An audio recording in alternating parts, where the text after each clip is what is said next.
You can see here breaking news. Ripple Labs and the U.S. Securities and Exchange Commission have both filed motions for a summary judgment, and that has sparked the price September 20th, 2022. That has sparked the price and ignited a rocket under the XRP price the last few weeks and the last couple of days of about 20 to 25% from its low. And we're going to break that down here in just one moment. You can see here the XRP lawyer fires back at the SEC. When asked in discovery, the SEC refused to identify a contractual basis for a single offer and sale of XRP. Thus, because the Securities Act definition of an investment contract requires an underlying contract, the SEC has no case to take this to trial. And in another shot again. And then Brad Garlinghouse lashes out against the SEC, making allegations, severe allegations against the U.S. government and the SEC, stating, quote, "Today's filing make it clear the SEC isn't interested in applying the law." Very dangerous allegations. They want to remake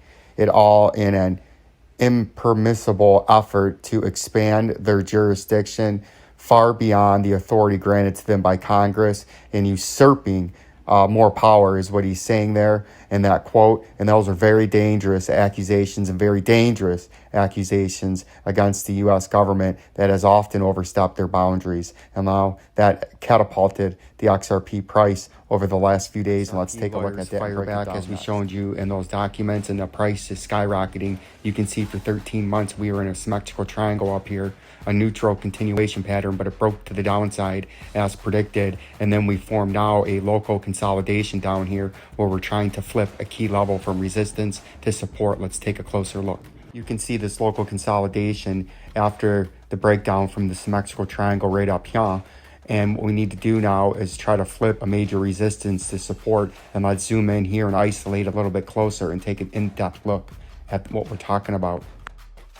You can see here we broke this key level where this 37 cents was major support after the great flush in early June of 2022. We consolidated here for quite some time, but the bears finally forced the price below and flipped it from support to major resistance, and that's the area we're trying to break out of right now. You can see this red trading area, this red box is key support. It hits it, it bounces, comes up to the 37 cents, gets rejected. Then it came up and had a long consolidation along the 37 cents, but then dumped back down to the red trading zone and formed this rounding bottom that we're noticing here. And it looks like it's forming even a local double bottom from the great dump of early June of 2022.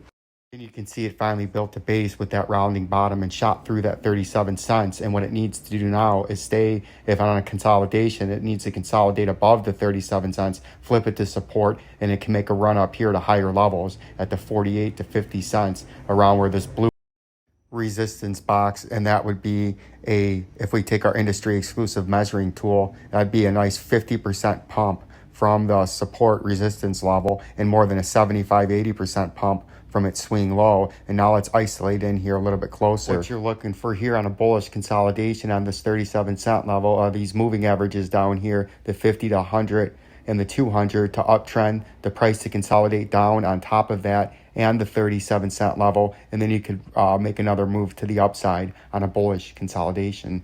Now, a bearish consolidation would be you get below the 37 cents and the moving averages, you come back up and hit it as upper resistance and start to trade on down to that red support heavily traded area, the volume indicator, which would bring you down to 32 cents immediately. And then the major underneath support would be the bottom part of that red box at about 28 to 30 cents.